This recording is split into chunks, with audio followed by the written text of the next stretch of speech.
Hello दोस्तों, बुखार के टाइम बिना जांच के एंटीबायोटिक्स लेना फायदे का सौदा या नुकसान का? क्या वायरल फीवर के केस में एंटीबायोटिक्स लेना सही डिसीजन है या गलत? क्या इससे आपको कुछ फायदा होता है या नहीं? आज इस पर हम बात करेंगे क्योंकि सबसे ज्यादा कॉमनली होने वाला फीवर वायरल फीवर होता है। और जब कभी भी आप किसी डॉक्टर के पास जाते हो तो वो कीटाणुनाशक दवाइयां दे देता है, जो कि ज्यादातर केस में वायरल फीवर में कोई भी असर नहीं करती, क्योंकि ये कीटाणुनाशक दवाइयां बैक्टीरिया को मारने के लिए दवाइयां होती है, वायरल फीवर पे कोई असर नहीं करती। तो ऐसे केस में क्या कीटाणुनाशक दवाइयां देने का कुछ भी पेशेंट को फायदा है? क्या इस मामले में साइंटिफिक फैक्ट्स है? क्या इस मामले में सच्चाई है? आज जानने का प्रयास करेंगे। टॉपिक पर जाने से पहले जो लोग हमारे चैनल पर नए हैं उन्हें रिक्वेस्ट करूंगा कि चैनल को सब्सक्राइब करें, क्योंकि हमारे चैनल का मकसद है लोगों की हेल्थ को इंप्रूव करना, लोगों को हेल्थ एजुकेशन के द्वारा एम्पावर करना। इस मकसद में आप हमारे सहभागी बनिए। चैनल को सब्सक्राइब करके, वीडियोस को लाइक करके, वीडियोस को फ्रेंड रिलेटिव के साथ शेयर करके। इस टॉपिक के दौरान हमारी ओपीडीज की कुछ इंटरेस्टिंग स्टोरीज आपको बताऊंगा, हमारे प्रैक्टिकल एक्सपीरियंस के पॉइंट्स और फाइनल वर्डिक्ट बताऊंगा, और कुछ साइंटिफिक फैक्ट्स और स्टडीज भी आपको बताऊंगा जो आपको ज्ञान भी देंगे और हैरान भी करेंगे। तो टॉपिक में मेरे साथ एंड तक बने रहिए। चलिए शुरू करते हैं मेरे साथ ये हेल्थ का सफर।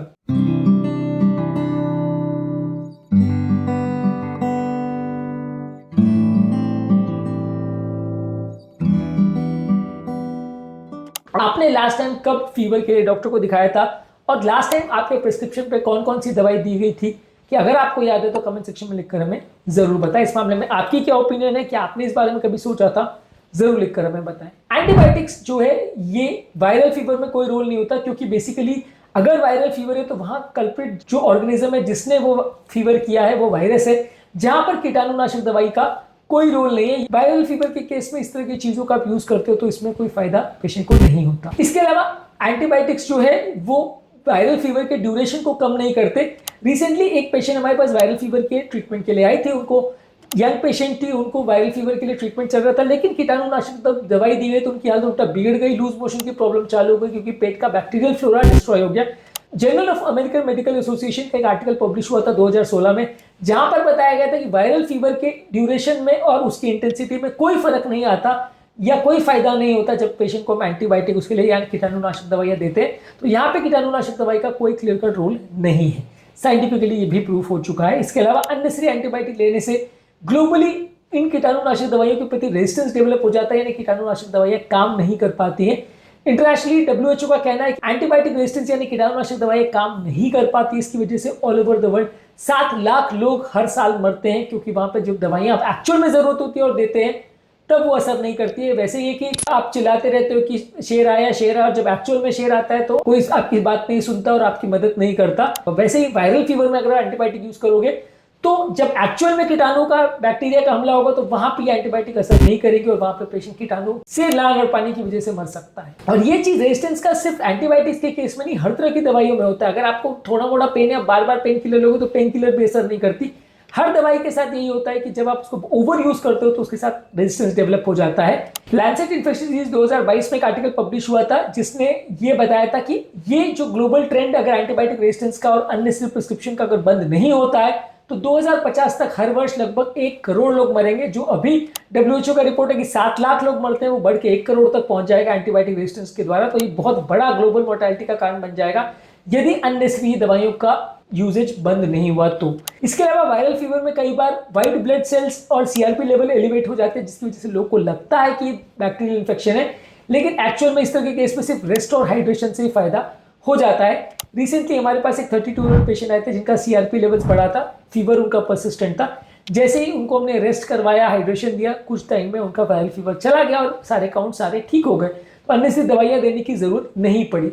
2017 में बीएमजी ओपन में एक आर्टिकल पब्लिश हुआ था जहां पे बताया गया था कि सीआरपी लेवल जो है बैक्टीरियल और वायरल इन्फेक्शन में डिफरेंशिएट करने के लिए बहुत ज्यादा मदद नहीं करते हैं पहले 72 घंटों में।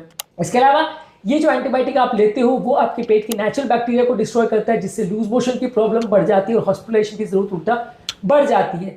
इसका बेसिकली आप ऐसे कंपेयर कर सकते हो कि मान लीजिए घर में आपके एक चूहा या कॉकरोच घुस गया और आप उसको मारने के लिए पूरा घर गिरा देते हो।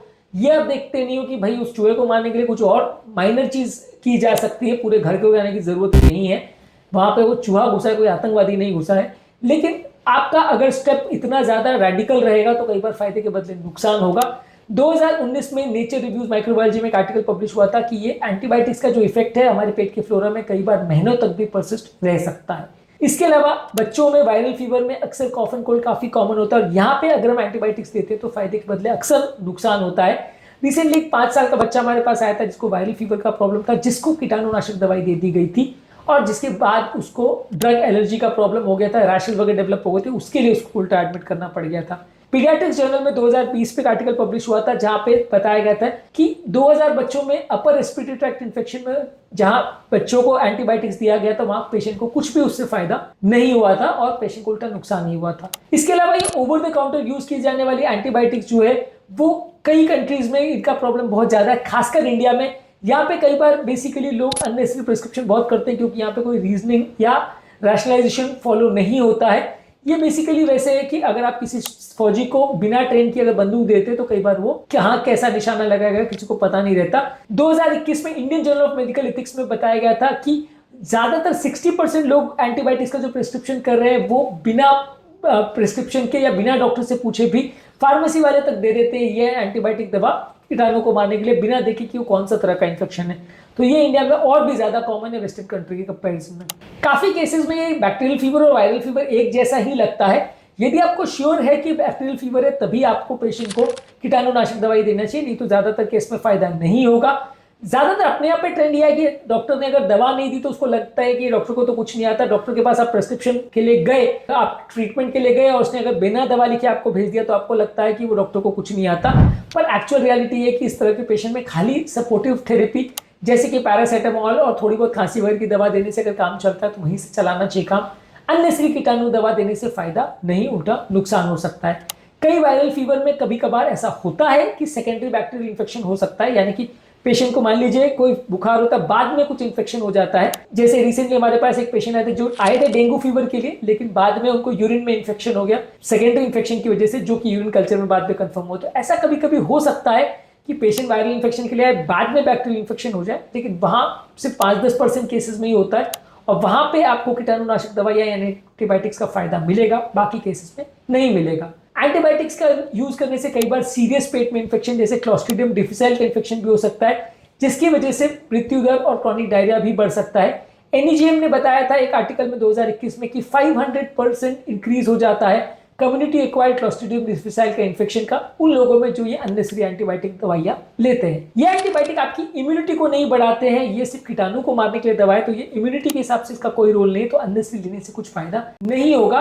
और ये कीटाणुनाशक दवाइयों का जो रेजिस्टेंस डेवलप होता है ये सिर्फ उसी व्यक्ति में डेवलप नहीं हो रहा है, पूरी सोसाइटी में डेवलप हो जाता है, जिसकी वजह से उसके आसपास भी जब किसी और पेशेंट में वो दवा यूज की जाएगी तो उसमें फर्क नहीं मिलेगा, यानी कीटाणुनाशक दवा असर नहीं करेगी। अगर आप जुडिशियसली या समझबूझ के साथ एंटीबायोटिक का प्रयोग करोगे तो लंबे समय तक कीटाणुनाशक दवाइयों का प्रयोग कर सकते हैं। ये वैसे कि जैसे पेनिसिलिन बहुत साल पहले जब लॉन्च हुई थी, पर आज के केस में ज्यादातर जगहों में ज्यादातर इन्फेक्शन में इसको यूज नहीं कर पाते हैं क्योंकि उसका इफेक्ट नहीं आता है। तो कारण वही है कि कीटाणु का नेचर बदलते चला जाता है, वो पुरानी एंटीबायोटिक्स के लिए रेजिस्टेंट हो जाते हैं। नई एंटीबायोटिक्स डेवलप कर पाने में जितना टाइम लगता है उससे ज्यादा जल्दी में कीटाणु उससे रेजिस्टेंट हो जाते हैं और फिर बाद में वो दवाइयां बेअसर हो जाती हैं। अगर कोई डाउटफुल केस है तो वहां बड़े इन्वेस्टिगेशंस करके जैसे प्रोकैल्सिटोनिन है बाकी मार्कर्स करके फिर डिसाइड करें कल्चर वगैरह करके कि कीटाणु के लिए दवाई की जरूरत है, तो वो पेशेंट के लिए ज्यादा अच्छा है एज कम्पेयर टू रैंडमली सबको दवाई देना। कोविड-19 के टाइम पे ये हुआ था कि बहुत सारे पेशेंट्स को जहां कोविड-19 वायरस का इन्फेक्शन था वहां कीटाणुनाशक ज्यादातर पेशेंट्स को दी गई थी दवा, जिससे पेशेंट को कुछ फायदा नहीं हुआ था।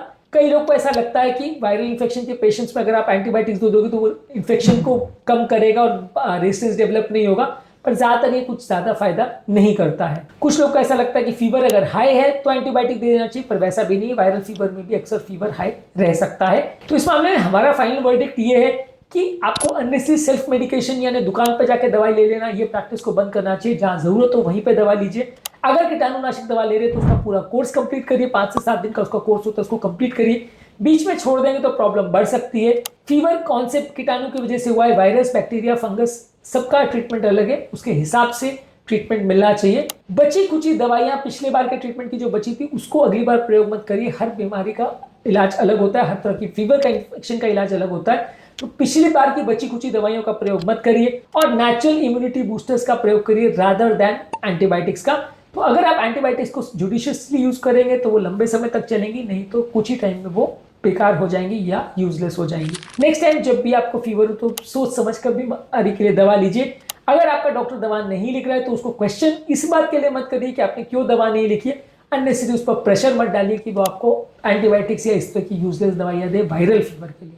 उम्मीद करूंगा कि आज के टॉपिक में कुछ नई बातें जानने को मिली होगी। जो लोग हमारे चैनल पर नए हैं रिक्वेस्ट करूंगा कि चैनल को सब्सक्राइब करें। हमारे चैनल का मिशन है लोगों को हेल्थ और बीमारियों के बारे में एजुकेट करना, उनको एम्पावर करना, ताकि वो अपने आप को हेल्दी बना सके। और इस मिशन में आप हमारे सहभागी बन सकते हैं हमारे चैनल को सब्सक्राइब करके, वीडियोस को लाइक करके और फ्रेंड्स और रिलेटिव के साथ शेयर करके।